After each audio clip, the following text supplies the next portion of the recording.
Bismillahir Rahmanir Rahim, Alhamdulillah, wassalatu wassalamu ala Rasulillah, wa ala alihi wa sahbihi wa man wala. Chers frères et sœurs, nous commençons nos cours de tafsir, ça veut dire exégèse du Coran, du livre révélé de l'islam, et nous commençons par la sourate le très haut, Al-A'la. Allah Ta'ala dit dans le Coran, Ba'da a'udhu billahi min shaytanir rajim, Bismillahir Rahmanir Rahim, Sabbih isma rabbikal a'la, alladhi khalaqa fasawwa, walladhi qaddara fahada, والذي أخرج المرعى فجعله غثاء أحوى سنقرئك فلا تنسى إلا ما شاء الله إنه يعلم الجهر وما يخفى ونيسرك لليسرى فذكر إن نفعت الذكرى سيذكر من يخشى ويتجنبها الأشقى الذي يصلى النار الكبرى ثم لا يموت فيها ولا يحيا قد أفلح من تزكى وذكر اسم ربه فصلى بل تؤثرون الحياة الدنيا والآخرة خير وأبقى إن هذا لفي الصحف الأولى صحف إبراهيم وموسى صدق الله العظيم. Voilà donc cette sourate intitulée Le Très Haut, Souratul A'la, est une sourate mécoise, ça veut dire révélée pendant la période mécoise qui a duré 13 années à la ville de la Mecque. Elle compte 17 versets. Cette sourate mécoise traite de 3 sujets essentiellement. Le premier, il nous parle de l'essence divine, Al-Dhat al-Aliyya. Il nous parle également de ses adjectifs, ses qualités, ce que les théologiens appellent les attributs de perfection. Elle nous parle également des preuves de sa toute-puissance, de son pouvoir et de son monothéisme qui est le contraire du polythéisme. Le deuxième sujet traité par cette sourate concerne particulièrement la révélation, le Coran, révélé sur le cœur du prophète Mohammed sallallahu alayhi wa sallam, et comment Dieu, gloire à lui, s'est chargé personnellement de le préserver en le fixant dans la mémoire du prophète Mohammed et facilitant la mémorisation de ce Coran pour ses disciples et sa communauté par la suite, ce que nous voyons et nous constatons, car dans le monde aujourd'hui, il y a des millions de fidèles qui mémorisent le Coran par cœur, même s'il y a une grande partie parmi eux qui n'arrivent pas à le comprendre, puisqu'ils ne sont pas spécialistes dans les études théologiques. Le troisième sujet traité par cette sourate relève de la prédication, de la bonne parole que un croyant doit adresser aux gens, al-maw'idha al-hasana, التي ينتفع بها أهل القلوب الطيبة الحية, donc la bonne prédication qui est bénéfique aux gens qui ont un cœur pieux, un cœur pur, et donc lorsque on leur adresse une bonne parole, ils la suivent et cela relève d'une faveur divine accordée à ces gens-là. Cette prédication bonne, instituée par le Coran, relève du bonheur que Dieu, gloire à lui, accorde au cœur des fidèles, au cœur des pieux et des croyants. Alors la sourate commence par la glorification du Seigneur, celui qui a créé, parce que la création de l'univers est une preuve inévitable, une preuve tangible de l'existence du Créateur. et qui a créé d'une manière inédite, si j'ose dire, que aucune créature n'exista et aucune créature perfectionnée n'exista avant la création de l'univers. Khalaqa fa abda. Donc il a créé l'univers dans sa forme la plus perfectionnée. Il a créé, bien sûr, dans cet univers plusieurs éléments. Il a créé l'herbage, il a créé les êtres humains, les animaux, il a créé l'eau, il a créé la lumière. C'est pour cela Allah, gloire à lui, nous incite à dire, à nous apprendre comment le glorifier lorsqu'il nous dit dans cette sourate Sabbih isma rabbika al-a'la. Sabbih isma rabbika al-a'la alladhi khalaqa fasawwa walladhi qaddara fahada.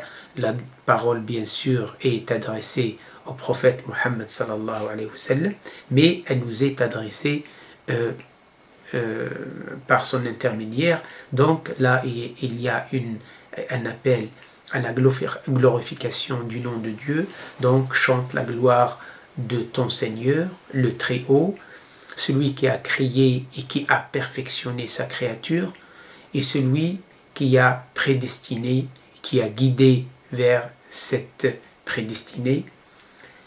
Puis le Coran, dans cette sourate, nous parle de la révélation du Coran, de la bonne annonce donnée au prophète sallallahu alayhi wa sallam, sur le fait que le prophète n'a pas de raison d'avoir peur de ne pas mémoriser le Coran par cœur, puisque le Coran lui dit que Dieu allait fixer le Coran dans sa mémoire de telle sorte qu'il ne l'oublie jamais. Il dit Sanuqri'uka fala tansa. Nous allons t'apprendre et tu n'oublieras jamais. Illa ma sha Allah, sauf ce que Dieu veut te faire oublier, justement pour le remplacer par un autre enseignement, comme Dieu, gloire à lui, dit dans une autre sourate, dans la sourate la vache, lorsqu'il dit ma nansakh min ayatin aw nunsiha na'ti bi khayrin minha aw mithliha. Lorsque nous abrogeons un verset, nous allons le remplacer par un verset pareil ou meilleur encore. Donc l'abrogation est une opération connue dans le Coran, même si elle n'a pas d'envergure, elle n'est pas très importante, mais elle a constitué le dynamisme et le fonctionnement de la révélation dès le début. Puis la sourate donc passe au rappel que les croyants, les fidèles, les humains tout simplement ont constamment besoin. Pourquoi nous précisons les fidèles, les croyants? Parce qu'ils sont enclins au rappel. Les croyants aiment être rappelés et ils écoutent le rappel. Et ils suivent le rappel lorsqu'ils relèvent d'une pratique, donc ils suivent. Allah Ta'ala dit à son messager, rappelle lorsque le rappel est bénéfique. فَذَكِّرْ إِنْ نَفَعَتِ الذِّكْرَى. Et après il le rassure et lui dit, voilà, les gens vont se diviser en deux catégories devant ton rappel, comme il l'était, ils le seront toujours. سَيَذَّكَّرُ مَنْ يَخْشَى وَيَتَجَنَّبُهَا الْأَشْقَى. C'est-à-dire que devant ton rappel, il y aura une catégorie de personnes qui vont ne pas suivre ton rappel, ne vont pas se rappeler, donc ils vont faire semblant de ne rien savoir. Et donc par là même, ils ne reconnaissent pas leur besoin à ce rappel, tandis que le besoin est clair dans la psychologie, enraciné dans la psychologie humaine. L'autre catégorie,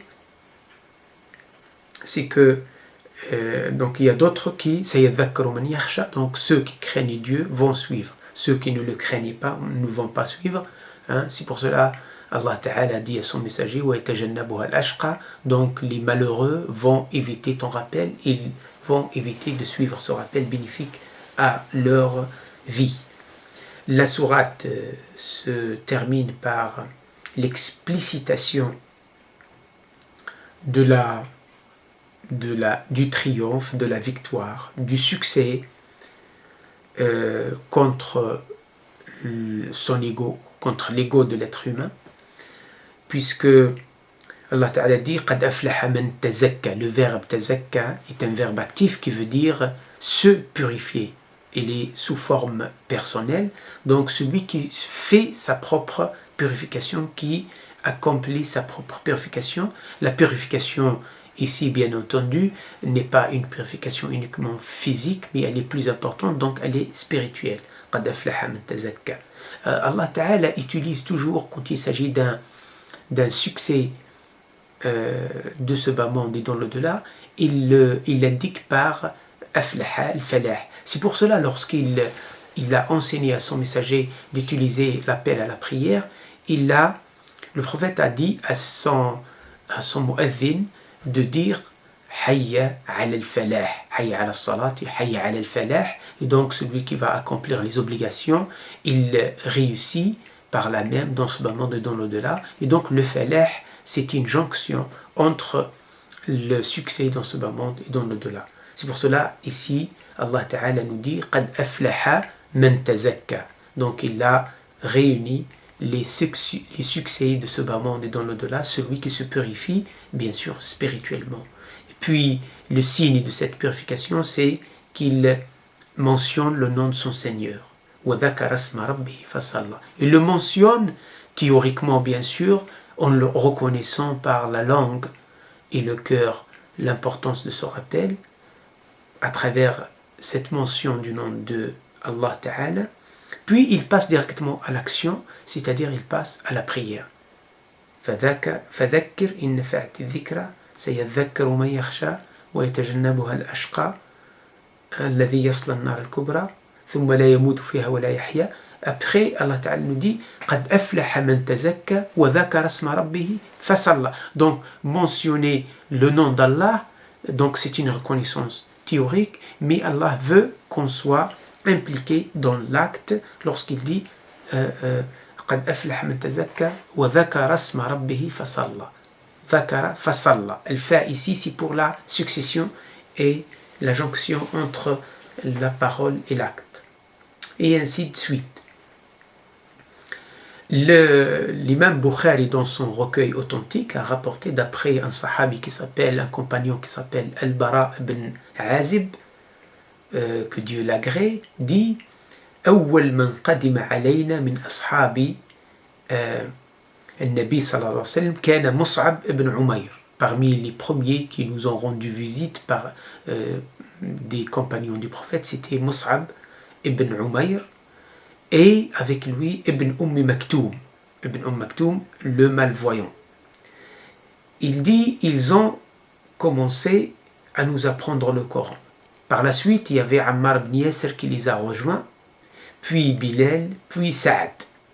Et Omar ibn Khattab les a rejoints également, dans un groupe de 20 personnes, tous des immigrants, muhajiroun. Par la suite, et ça, il nous parle là, Al-Bukhari, d'après Al-Bara, il nous parle de l'immigration qui a été demandée au prophète sallallahu alayhi wa sallam par Allah Ta'ala, c'est-à-dire de quitter la Mecque pour aller rejoindre Médine, où il y a un accueil précis, il y a un accueil chaleureux, et c'est Médine qui allait devenir la capitale de l'islam. Donc, Al-Bara ibn Azib dit فما رأيت أهل المدينة فرحوا بشيء فرحهم بالنبي صلى الله عليه وسلم. Donc après ces gens-là, la première dizaine et la vingtaine qui arrivent avec Omar, le prophète donc est apparu à l'horizon, les Médinois l'ont accueilli, ils étaient plus que jamais heureux. Et El-Bara dit la joie a atteint un niveau à tel point que les enfants ont commencé à chanter en disant هذا رسول الله قد جاء فما جاء رسول الله صلى الله عليه وسلم حتى قرأت. C'est-à-dire que les enfants de Médine chantaient en disant que voilà le prophète qui arrive, voilà le prophète qui arrive. Et lorsque le prophète est arrivé, donc il est arrivé avec Sabbih isma rabbika al-a'la. Il a récité aux Médinois, ils l'ont appris par cœur, ils l'ont mis en pratique, bien évidemment. Là, maintenant, nous allons commencer par déchiffrer un petit peu la terminologie de cette sourate, puisqu'il faut absolument connaître certains termes appartenant au texte révélé pour comprendre en gros les mécanismes de cette sourate, de ce chapitre. Nous allons le mot rutha qui est utilisé avec le mot ahwa, rutha, nahwa. Donc le rutha, c'est ce que jette l'eau après, par exemple, après avoir vu la pluie tomber, après une inondation par exemple, après un vent de mer ou après le débordement d'une rivière. Et donc toute la mousse mélangée avec de la terre, avec de la paille, avec des feuilles des arbres et de l'herbe sèche, etc.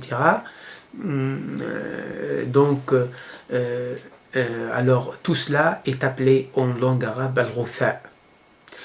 On peut dire l'écume, mais pas que l'écume. Certainement l'écume est une partie.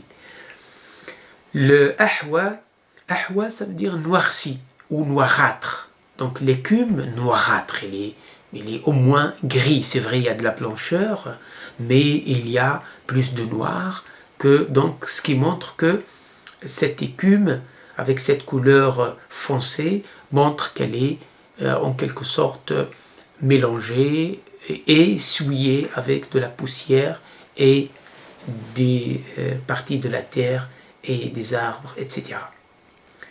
Yusalli, c'est accomplir la prière. Mais proche à ce mot-là dans le Coran, le mot yasla. Yasla, ça veut dire yadkhulu wa yuqasi harraha yasla an-nar al-kubra, c'est-à-dire il goûtera, il souffrira dans ses flammes, dans son châtiment. Yasla an-nar al-kubra. Et comme on dit dans un langage commun, ça veut dire cramer en enfer, subir ces brûlures en enfer. Maintenant, nous allons procéder à l'exégèse coranique, mais dans les détails. Nous commençons par le premier verset, Sabbih isma rabbikal a'la. Donc là, nous avons un impératif adressé au prophète Muhammad sallallahu alayhi wa sallam, dans lequel il lui dit mentionne, fais le tasbih, subhanallah al-azim, subhanallah wa bihamdihi, subhan rabbikal a'la, etc. Toutes sortes de tasbih. Allah Ta'ala lui demande de faire le tasbih au nom du Seigneur le Très-Haut. Donc il s'indique, Allah gloire à lui, par cette caractéristique, cet adjectif qui est le Très-Haut. Al-A'la. Le mot Al-A'la, c'est un superlatif qui désigne le sommet de la noblesse, de la majesté. Il n'y a rien au-dessus. Donc Allah Ta'ala dit à son messager, mentionne, fais le tasbih et adresse-le au nom de ton Seigneur le Très-Haut. Cela montre également la magnification du Seigneur au-dessus de tout ce qui peut l'assimiler à ses créatures et donc lui attribuer un adjectif d'insuffisance, de besoin ou de déficit. Pourquoi? Tout simplement parce que dans un milieu quraïchite, c'est normal que le monothéisme vient avec cette précision justement pour se démarquer du culte de l'idolâtrie, du culte des asnam comme on dit, du culte du polythéisme pratiqué par les Qurayshites en présence du prophète sallallahu alayhi wa sallam. Dans le hadith du prophète sallallahu alayhi wa sallam, on rapporte que lorsque le prophète lisait cette sourate, ce verset, il répond immédiatement pour montrer sa foi. Il dit Subhanaka Rabbi al-A'la ou Subhana Rabbi al-A'la, gloire à toi, ô mon Seigneur le très haut. Le premier verset donc a mentionné cet adjectif qui est très important, qui montre également de la puissance, qu'il n'y a de puissance que celle du Seigneur, gloire à lui. Le deuxième verset qui dit Alladhi khalaqa fasawwa. Alladhi, donc c'est un indicatif qui veut dire Dieu, gloire à lui, Allah, gloire à lui, celui qui a créé tout ce qui n'est pas lui, hein? Donc comme Allah Ta'ala ne venait pas à l'être, ne débuta pas dans le temps et l'espace, puisqu'il est antérieur au temps et à l'espace, et donc tout ce qui n'est pas Dieu, tout ce qui n'est pas Allah, rentre dans cette créature. Donc, il est créé, tout l'univers est créé par Allah, gloire à lui. Donc, c'est Dieu qui l'a créé, il l'a créé dans la perfection la plus totale. Les scientifiques, ou même les gens qui ont l'œil, qui savent observer les phénomènes naturels, savent qu'il n'y a que Allah, que notre Seigneur, notre Créateur, qui est capable de créer cet univers dans cette perfection. Et donc Allah Ta'ala a choisi la meilleure posture de l'univers, la meilleure apparence de toute la création. Les animaux, s'ils étaient créés dans une autre forme, n'auraient pas eu cette beauté. L'être humain, s'il y avait une autre forme, de toute façon il n'y a pas. La meilleure création, la meilleure forme, la meilleure image de l'homme, c'est celle dans laquelle Dieu l'a créé, donc notre forme actuellement. C'est pour cela, si vous remarquez, quand la personne est atteinte d'une malformation, il lui manque un membre de son corps, ou il est atteint d'une maladie qui va dérégler un petit peu l'évolution naturelle de son physique, eh bien il perd tout son esthétique, il devient parfois horrible. C'est pour cela Allah Ta'ala donc nous a comblé de faveur lorsqu'il nous a accordé cette image, cette forme actuelle. Et cela montre également, pour celui qui voit avec son cœur, montre également la création de Dieu. Cela également est une trace de la volonté divine dans l'univers. Puis Allah dit à son messager Walladhi qaddara fahada, celui qui a prédestiné toutes choses, prédestiné dans la création bien évidemment, avec ses caractéristiques, ses qualités, ses adjectifs, ses faiblesses, ses forces, ses points forts, ses points faibles, etc. Et donc il a guidé chaque créature à cette prédestination ou cette création bien faite, bien organisée, bien conçue. Et donc il a guidé l'homme vers à la recherche de ses intérêts, il a guidé l'animal par son instinct à chercher son intérêt également, et donc pour survivre. Et donc il a créé aussi la nature, il l'a mis au service de l'homme, ce qui est une faveur inestimable de la part de notre Créateur, notre Seigneur, qui est notre Seigneur, qui montre sa proximité à nous et son amour de l'humanité. Et donc, et après l'évolution de la création, dès le premier homme et la première femme qui sont nos ancêtres Adam et Ève, et là je ne veux pas rentrer dans la théorie de l'évolution de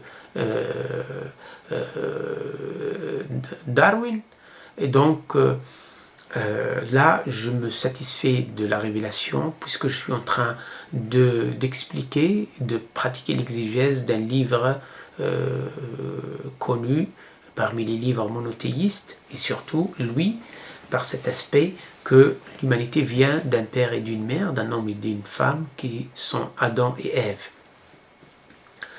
Et donc l'homme a évolué, il a découvert tout ce qui lui sert comme outil d'évolution, de confort, avec lequel il va concrétiser pas seulement ses besoins et ses nécessités, mais également son confort dans ce bas monde. Et ce confort, bien sûr, il peut être dans le halal comme dans le haram. S'il est dans le cadre juridique de la révélation, donc il reste licite. S'il est fait dans le cadre, en dehors du cadre de la révélation, donc il est illicite, et nous rendrons compte de cela devant Dieu, devant Allah Ta'ala, gloire à lui.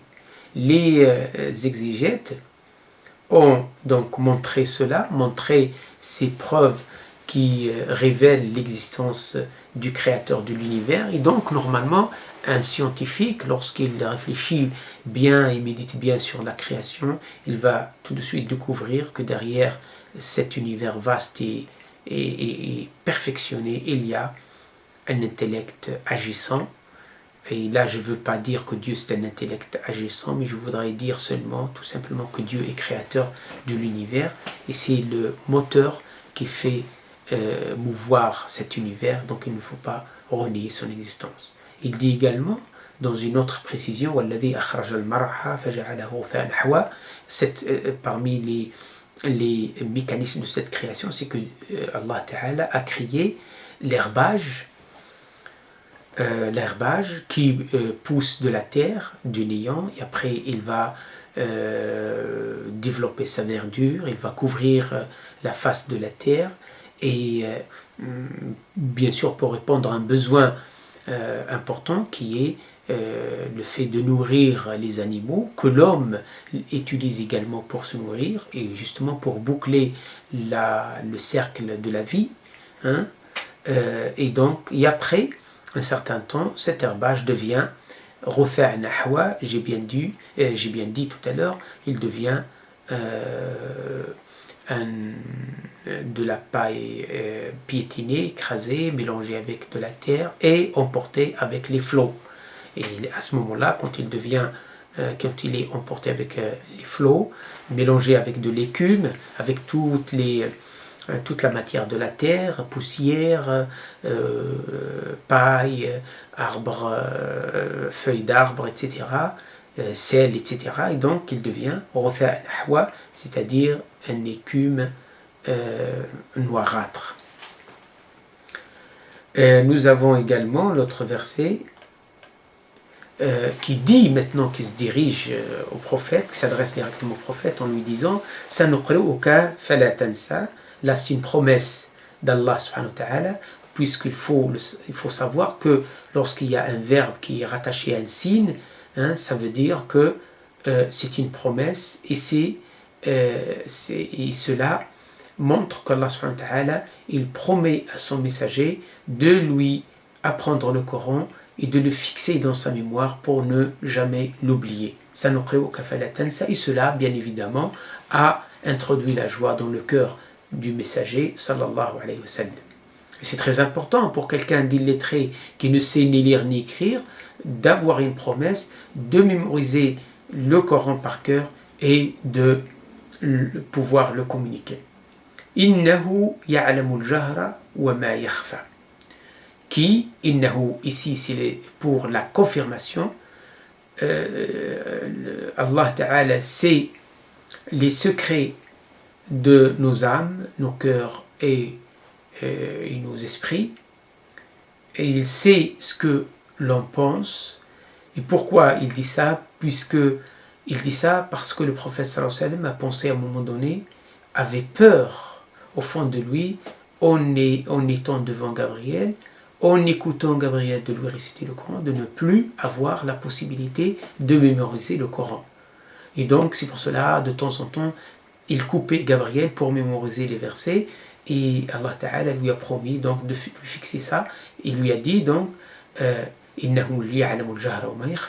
je sais ce qui est apparent de toi, mais je sais également ce qui est caché dans ton cœur, au fond de toi. Donc Allah Ta'ala, il connaît l'être et le paraître de chacun de nous. Il dit également et nous allons te guider, ô notre messager, vers la facilitation de la vie. nous allons t'aider en te donnant cette sharia, cette loi, pour cheminer vers moi et pour accomplir ton message dans ce bas monde.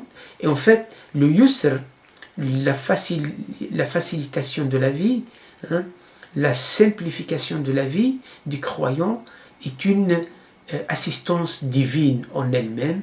Et donc nous avons hérité ça du prophète sallallahu alayhi wa sallam. Quand le croyant revient à Allah Ta'ala, il le trouvera toujours face à lui, il le trouvera toujours en pleine disposition pour l'assister, et ainsi il renforce sa foi, il devient reconnaissant et non pas ingrat envers celui qui l'a créé. Il lui a donné tous les moyens nécessaires et indispensables pour cheminer et vivre bien sa vie.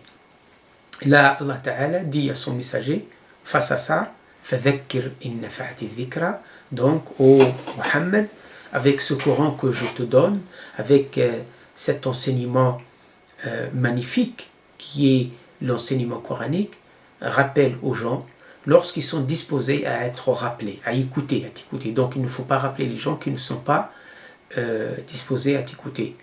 Dans l'autre verset, dans le verset 45 de la sourate Qaf, Allah Ta'ala dit à son messager, فَذَكِّرْ بِالْقُرْآنِ مَنْ يَخَافُ وَعِيدٍ. Rappelle à l'aide du Coran ceux qui craignent ma menace. Ibn Kathir nous dit qu'il y a ici une incitation de la part d'Allah subhanahu wa ta'ala aux croyants, aux savants surtout parmi les croyants, de divulguer le savoir, de ne jamais en faire rétention. Et que, en même temps, Ibn Kathir nous dit, en même temps, comme s'il disait aux savants, qui sont les héritiers du messager Muhammad sallallahu alayhi wa sallam, de ne pas donner le savoir à ceux qui ne le méritent pas. Ibn Kathir nous dit, ça c'est une allusion furtive à ce but. Ali ibn Abi Talib, qui est l'un des grands élèves du prophète Muhammad sallallahu alayhi wa sallam, et qui est un grand savant, un grand faqih des Sahaba, et qui avait une grande sagesse, mais une sagacité fluide sur sa bouche. Il dit ce qu'on appelle la hikma, ma anta bimuhaddithin qawman hadithan la tablughuhu uquluhum illa fitnatan li ba'dihim. Tu ne divulgues un discours ou une information à des gens qui n'ont pas la capacité intellectuelle pour le comprendre, pour la comprendre l'information, eh bien là tu vas les pousser dans la discorde, dans la fitna, ou l'iyadhu billah, que Allah Ta'ala nous en protège. C'est pour cela il dit, parlez avec les gens selon leur capacité intellectuelle et ne les poussez pas à traiter de mensonges Dieu et son messager. Hadithu nasa bima ya'rifun atuhibbuna an yukadhaba Allahu wa rasuluhu. Alors, si le prophète fait dhikra, fait le rappel, la prédication, la da'wa comme il faut, avec les conditions qui s'imposent, eh bien Allah lui promet une issue importante. Il dit, sayadhakkaru man yakhsha.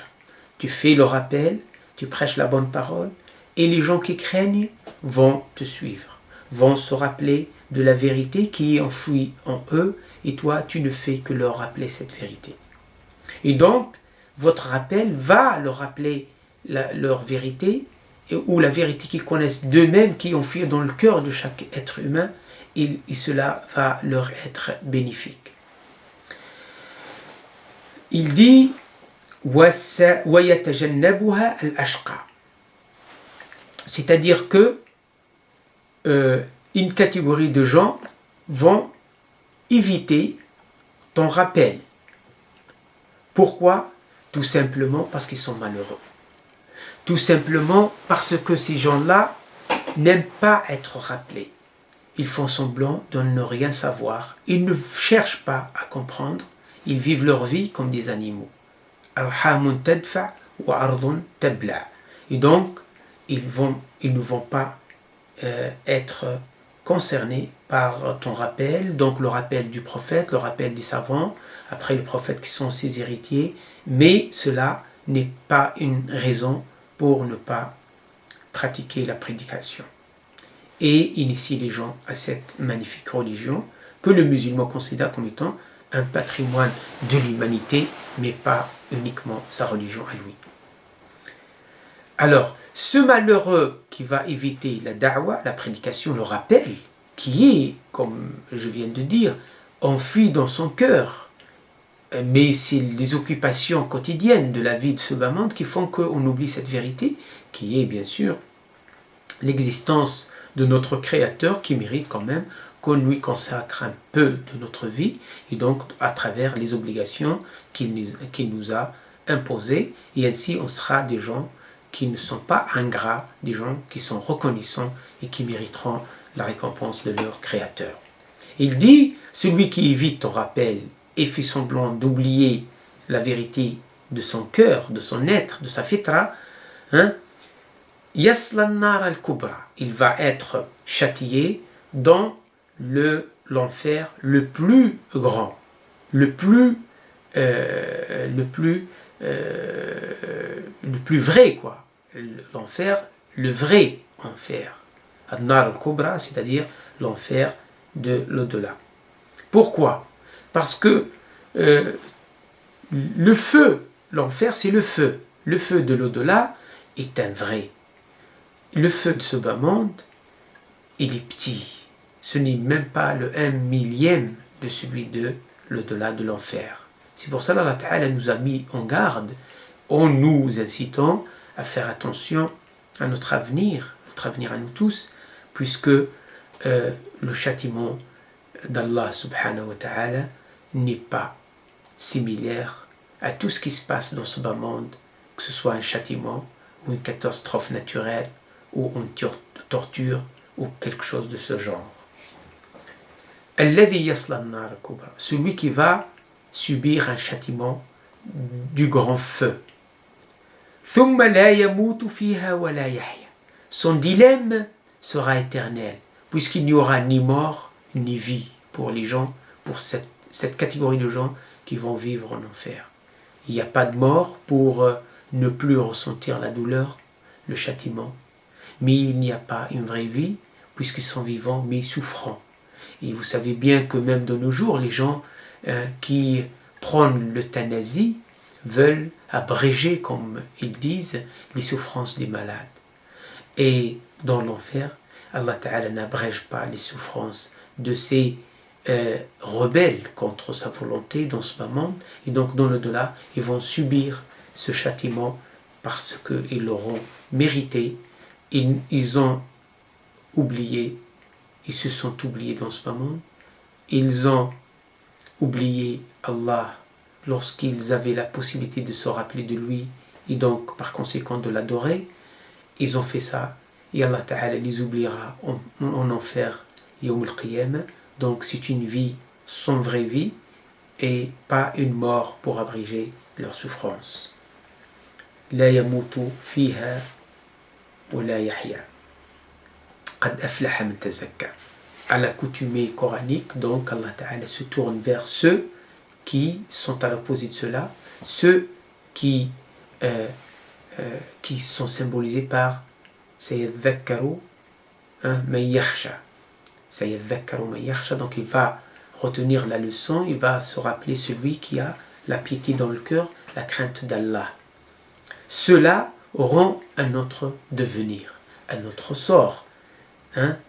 Qad aflaha man tazakka. Celui qui aura purifié son âme, qui se serait purifié spirituellement, eh bien, il aura joint le succès de ce bas monde à la récompense de l'au-delà. Et ça s'appelle en islam al-falah. Qad aflaha man tazakka. Il a eu le succès, celui qui s'est purifié. Wa dhakara isma rabbihi fasalla. Cette personne, cette catégorie de gens n'oublient pas Allah, n'ont pas oublié Allah, gloire à lui, n'ont jamais oublié leur Seigneur. Wa dhakara isma rabbihi. Même quand ils oublient, ils reviennent vite fait au rappel et ils passent à la pratique, la prière. Allah Ta'ala nous dit dans le Coran, Sta'inu bis sabri was salah. aidez-vous par la patience et la prière. La prière est la communication entre le Créateur et son être créé, sa créature. ذكر اسم ربه فصلى أي ذكر عظمة ربه وجلاله فصلى خشوعا وامتثالا لأمره. Et s'est rappelé de la majesté de Dieu, de la grandeur d'Allah, et donc il passe à l'action et il lui rend hommage à travers la prière, car Allah la mérite notre prière, est une forme de reconnaissance de cette créature faible et insignifiante à ce créateur grand et absolu. Dans un retour encore à l'humanité tout entière, avec une parole adressée à elle comme étant l'unique interlocuteur, Allah dit à l'humanité: Ô gens, vous préférez la vie de ce bas monde. Pourtant, vous savez pertinemment qu'elle est éphémère, qu'elle est insignifiante, qu'elle est limitée dans le temps et dans l'espace. Et donc, vous la préférez à la vraie vie qui est, que je vous indique dans la révélation, la première, la deuxième et la troisième. Vous préférez ce bas monde, la vie de ce bas monde. Pourtant, vous savez d'une manière sûre et certaine et tangible que la vie de l'au-delà est meilleure car elle est éternelle. Alors, comment, chers frères et sœurs, comment ose-t-on préférer ce qui est périssable à ce qui est éternel? Comment ose-t-on préférer la demeure relative à la demeure absolue? Ibn Mas'ud nous dit: Atadrouna lima atharna al-hayat ad-dunya ala al-akhirah. Est-ce que vous savez pourquoi nous avons préféré la vie de ce bas monde à la vie de l'au-delà? Les compagnons ont dit non.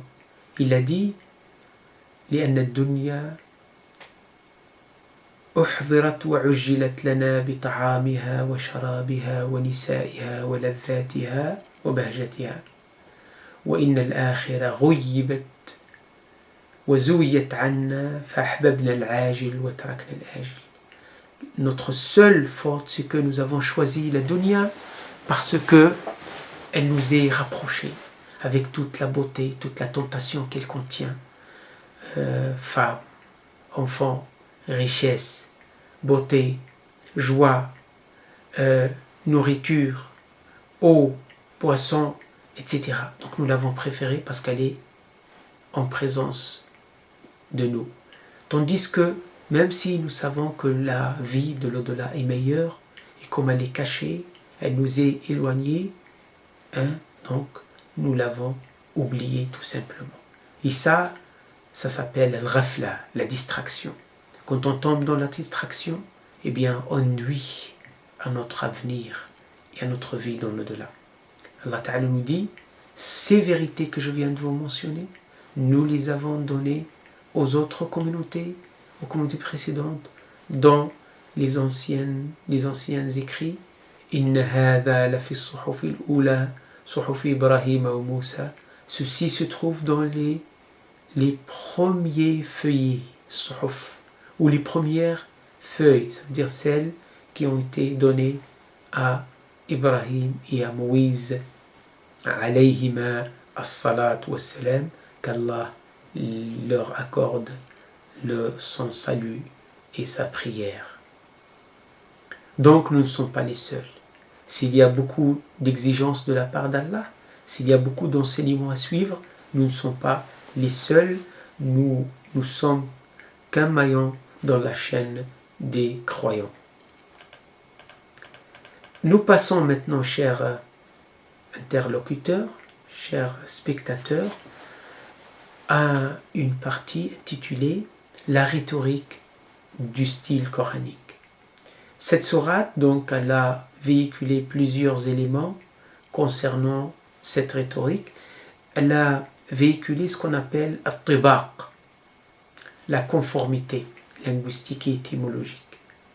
Nous avons par exemple la chose et son contraire. La yamutu fiha wa la yahya.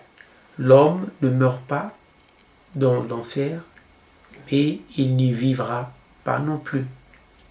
Ça, sont deux antonymes. Nous avons aussi al-jahr wa ma yakhfa. Al-jahr, donc, ya'lamu al-jahr wa ma yakhfa. Allah Ta'ala sait l'apparent et le caché. Il sait le paraître et l'être. Chacun de nous a un paraître qu'il montre aux gens, au public, mais il a un être enfoui en lui. Allah Ta'ala, rien ne lui échappe. Donc, parler de ça, c'est une forme de rhétorique appelée tibaq, conformité linguistique. Nous avons également ce qu'on appelle jinas al-ishtiqaq. Nuyassiruka lil-yusra. Dhakkir dhikra. Donc, des mots, en fait, qui ont la même racine et qui sont utilisés de manière différente. Nuyassiruka, nous allons te guider vers la vie facile. Lil-yusra, c'est ça, vers la facilité ou la facilitation. Dhakkir dhikra. Rappel, c'est un verbe. Dhakkir, c'est un impératif adressé au prophète. Dhikra, c'est le rappel. Nous avons également ce qu'on appelle al-muqabala. Bayna, donc c'est le face-à-face linguistique. Nous avons sayadhakkaru man yakhsha. Donc celui qui a la piété dans le cœur va certainement se rappeler, va retenir la leçon et va suivre l'enseignement. Nous avons également sayadhakkaru man yakhsha et nous avons yatajannabuha al-ashqa. Alors là, donc nous avons l'homme pieux, donc il va retenir la leçon, et l'homme malheureux, il va négliger la leçon, il va oublier tout simplement, et cela est nocif pour lui. Donc là, on appelle cette muqabala, ce face-à-face linguistique, et de taille dans cette sourate, et il donne une beauté esthétique et stylistique claire et nette. Nous avons également la suppression du complément pour montrer la généralité de l'enseignement. Hadf al-maf'oul li yufid al-umum dans son dire khalaqa fasawwa. Khalaqa fasawwa. Qaddara fahada. Car là, lorsqu'il dit il l'a créé et il l'a perfectionné, et quand il dit il l'a prédestiné et il l'a guidé, c'est-à-dire que en le mettant dans cette forme, ce complément, en le mettant dans cette forme qu'on appelle la forme générale du umum, montre l'ampleur de la chose, l'ampleur de l'acte divin. Créer et guider, créer et perfectionner. Ça nous incite, nous, lorsqu'on fait, on fait à la perfection. Nous avons ce qu'on appelle aussi, parmi la rhétorique linguistique de la langue arabe, al-saj'a. Al-saj'a,